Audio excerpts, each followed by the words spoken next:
Today we're going to talk about AI and privacy. So my talk is AI didn't break data privacy, it exposed the gaps. Before I get into that, I think I need to explain why data privacy comes up in the AI conversation. So privacy really is about the rights of individuals or humans, and it's about the responsibilities of companies or organizations with what they do with people's personal information. And so what AI has done was brought on an era where things are about the data use, the uses of data or people's data is less transparent.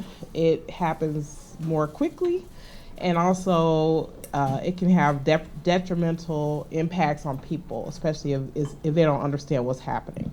So that's why it's very important that we're talking about this topic. Okay. Go next. That's me. All right. So what do you need to know right now about what's happening with privacy and data and AI? First of all, data is the food of AI systems. So all the data, you can have AI systems without data. And so what that is doing is creating new risks for people and humans based on how their data is being used. It's creating more gaps. So more gaps are being exposed in terms of how companies are using data, and that gap is part of that is transparency and then also data uses. And then governance has not really adapted to these new technology changes that we're seeing in AI.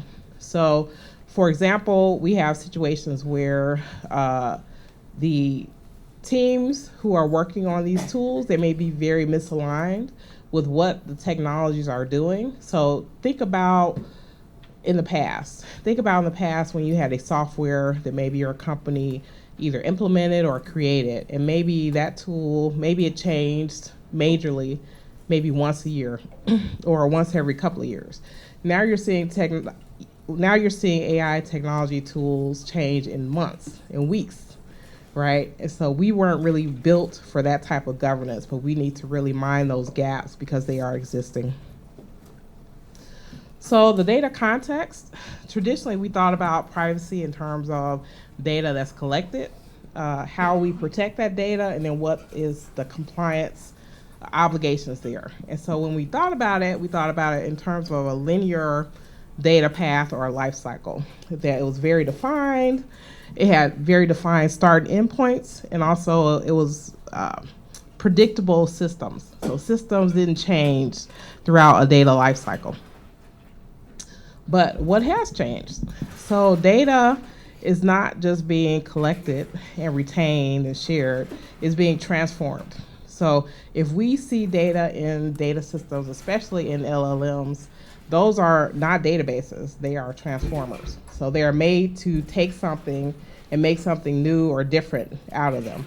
What that's creating is giving us ways to get new insights, which is great, but then it also creates a more dynamic data system that we can use. But with that dynamism, I always say data, when you deal with privacy, or technology, it's like a double-edged sword where it can cut both ways. So we see the innovation, we see the excitement, which I'm very happy about, but then we also have to think about what could be the potential risk and harm. All right. So the new data life cycle, instead of thinking about things in a linear, predictable path, single system, we may have systems that change. So instead of having a linear path to like a data life cycle, it may be a path that has squiggly lines, right? It may have multiple starting points. It may have continuous improvement or movement.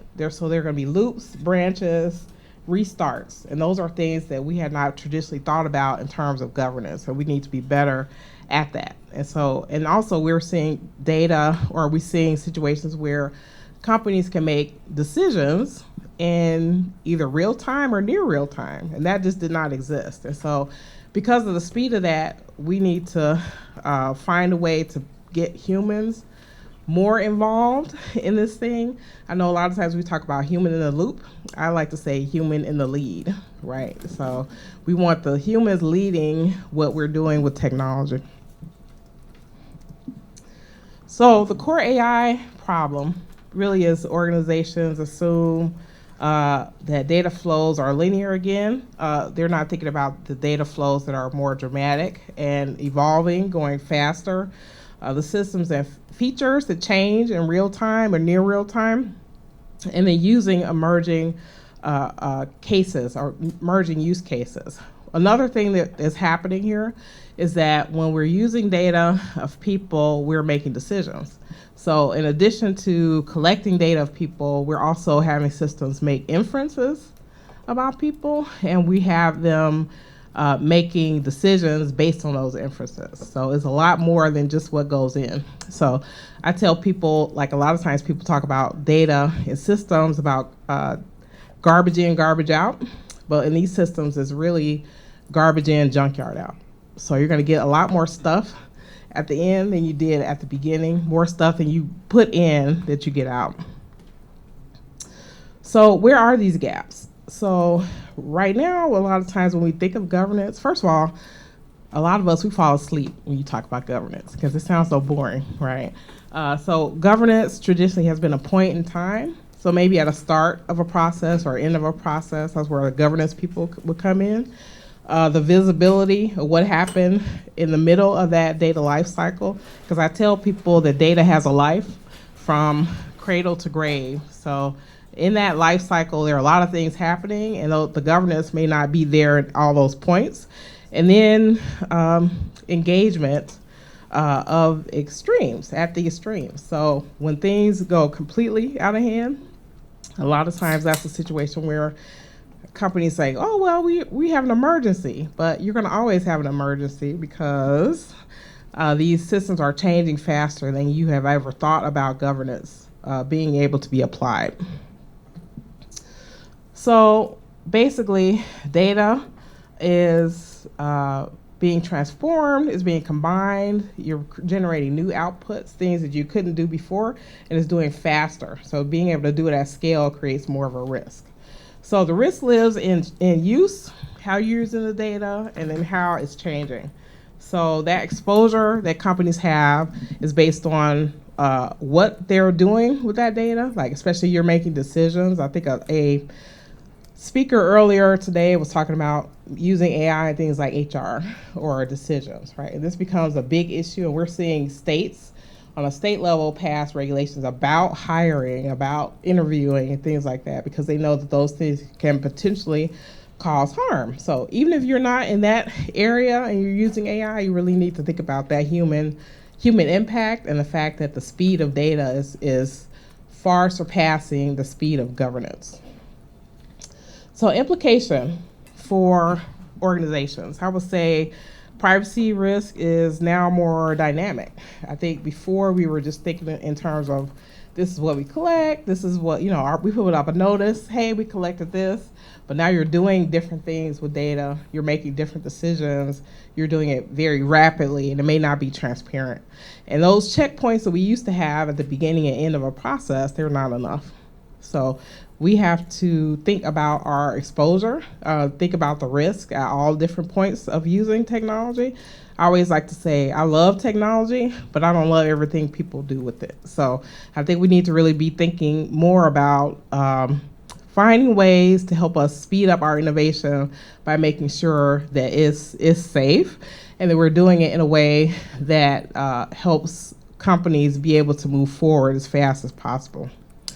So how can we handle these risks? So I think governance, the way that we think of it now, it needs to definitely evolve.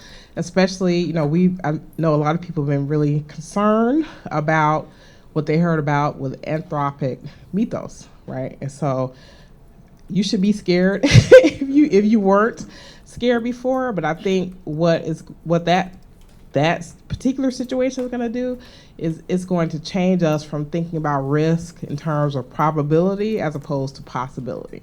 So it's about what is possible and what we need to do with the fact that technology is out there. Even if mythos never comes out, even if one hacker or one bad actor can take one risk or one vulnerability and push it out at scale, that would be an issue, right?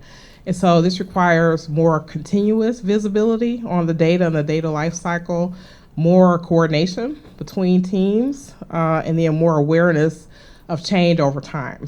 So in addition to, I know you've heard about AI drift, model drift, I think governance can drift as well. So we need to really think about that.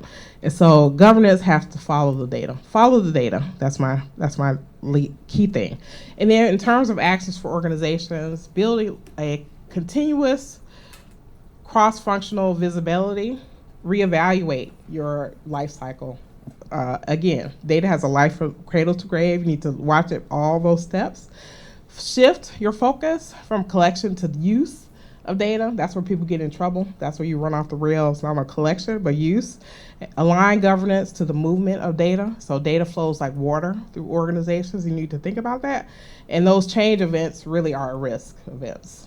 So that's pretty much it. Follow the data, govern continuously, and adopt now.